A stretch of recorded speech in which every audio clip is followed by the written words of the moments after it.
Ijong saat ini Bang Ijong akan didengar keterangannya sebagai tersangka berdasarkan LP 30 dari tanggal 13 Maret. Saya memperlihatkan satu buah foto Bang Ijong paham ini foto apa? Iya. Saya jangan tinggi lagi ya. Ya, jadi saudara Jeff ini kemarin hari Minggu kita lakukan penangkapan di Bintaro. Kamera mana ini? Oh ya, sorry. Oh ya. Jadi Jeff ini kemarin hari Minggu kita lakukan penangkapan di salah satu daerah di Bintaro dan langsung kita bawa ke Polres Bandara Soekarno-Hatta. Jadi dari kemarin kita telah melakukan pemeriksaan, kemudian diselingi dengan istirahat dan sampai hari ini yang bersangkutan masih kita minta keterangan karena ada beberapa tahapan yang kita lakukan termasuk proses konfrontir. Jadi perlu diketahui bahwa dalam perkara ini sudah ada 3 tersangka yang awalnya sudah dilakukan penahanan dan itu untuk memenuhi petunjuk dari jaksa penuntut umum bahwa diperlukan konfrontir terhadap saudara Jeff ini. Jadi nanti sampai jam 7 malam kita masih terus melakukan pemeriksaan secara intensif untuk selanjutnya nanti mengambil keputusan dari proses pemeriksaan dan penyidikan yang dilakukan. Saat diamankan kondisi JF sendiri gimana Pak? Ya, jadi rekan-rekan sekalian kebetulan dari kemarin juga JF ini didampingi oleh kuasa hukum yang hadir juga pada saat ini nanti akan menyampaikan. Yang jelas memang kemarin pada saat dijemput sama penyidik yang bersangkutan ini kondisinya masih dalam keadaan sakit, berjalan juga masih belum seperti kita dan ada batasan-batasan seperti harus istirahat total, kemudian yang bersangkutan juga belum bisa banyak beraktivitas, tetapi Jeff ini kooperatif dengan didampingi pengacara datang ke kita untuk memenuhi memberikan keterangan kepada kita. Demikian, Pak. Jeff sendiri dari kapan sebab jual ini, Pak? Kenapa? Dari kapan JF? Kapan JF? Ya, jadi pengungkapan ini kan kita dapati di tanggal 13 Maret. 13 Maret itu adalah penyerahan perkara dari Bea Cukai kepada kita. Dan prosesnya itu sejak Februari itu sudah membuat WhatsApp group yang nama WhatsApp group itu berangkat. Itulah kemudian ada komunikasi-komunikasi antara Jeff ini dengan 3 tersangka lainnya. Jadi grup itu hanya terdiri dari 4 orang. Di dalam grup itu ada komunikasi-komunikasi termasuk tadi berkomunikasi dengan EDS, kemudian membelikan tiket, kemudian menyiapkan hotel, kemudian mengontrol mengawasi untuk perjalanan dari Malaysia ke Jakarta. Jadi diperkirakan sejak Februari. Ini pengiriman Pak, pertama DF atau ini otak sudah pelakunya berapa atau kali? seperti apa, Pak? Dia sendiri tersangka utama atau dari otak dari pelaku dari kasus ini, Pak? Ya, sampai saat ini kita masih melakukan pendalaman. Ada beberapa keterangan yang diberikan oleh tersangka ini dengan menunjuk JF, tetapi ada beberapa keterangan yang juga oleh JF itu ditolak. Itu adalah hak dari semua, tapi nanti hasil konfrontir dan pemeriksaan antara 3 tersangka dan JF ini itu nanti yang akan menjadi penilaian bagi penyidik. Pak JF sendiri sakit apa sih Pak? Kenapa? JF sendiri sakitnya sakit apa sampai dia nggak boleh banyak bergerak dan juga Nanti biar pengacara yang menyampaikan, Pak ya. Ya. Pak, Ya. itu dia dijual atau digunakan sendiri Pak?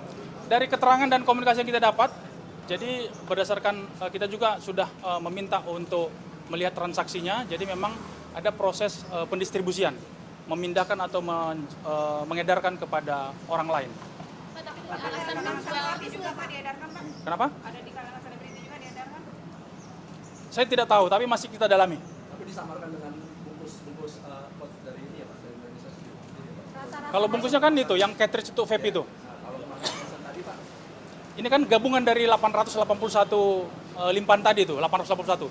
Jadi kalau untuk yang JF ini, itu BB-nya kan 40 plus 8 yang kosong, 42 plus 8 yang kosong yang sudah dilakukan pemeriksaan secara laboratorium.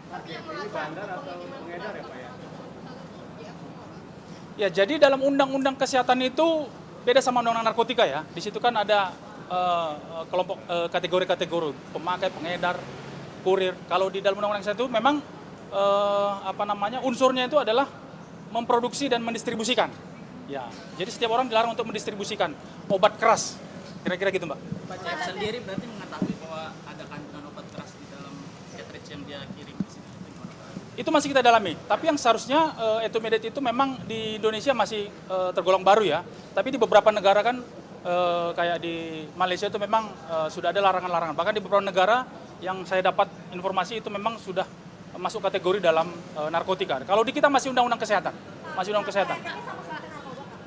Ya, kalau penyampaian dari Balai POM bahwa etomedet ini bisa menimbulkan efek untuk menghilangkan rasa sakit, untuk memberikan ketenangan. Ya, jadi kurang lebih ya bisa mengganggu saraf pusat. Ya, jadi orang bisa tidak takut, tidak resah, tidak gelisah, kira-kira gitu. Untuk saat ini kita masih fokus kepada JF dan 4 tersangka. Ya.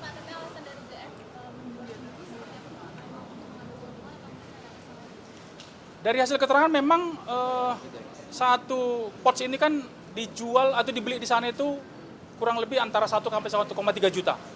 Dan begitu nyampe di Jakarta, itu dipasarkan dengan nilai antara 3 juta sampai 4 juta.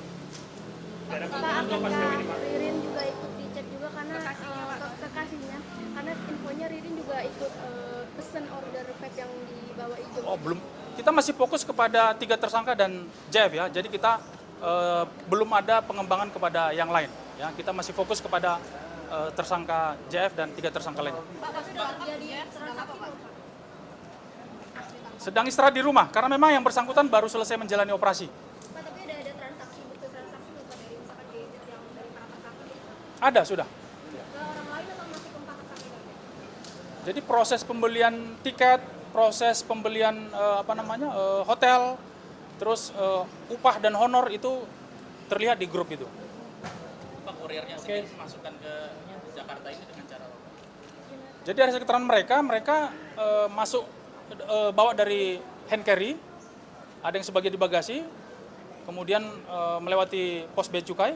Disitulah kemudian dari teman-teman dari bea cukai mengetahui bahwa ada cairan yang kemudian dilakukan pemeriksaan terhadap cairan.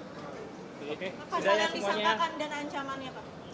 Jadi Undang-Undang Kesehatan pasal 435, pasal 436, setiap orang dilarang untuk mengedarkan obat keras dengan ancaman hukuman 12 tahun penjara dan denda 5 miliar, antara 500 juta sampai 5 miliar rupiah.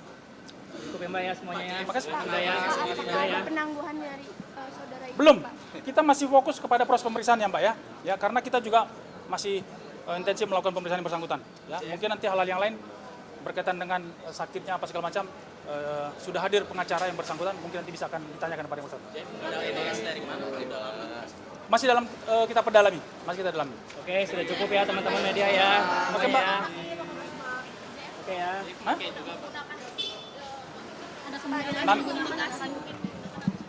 Nanti kami update lagi perkembangan ya. Oke.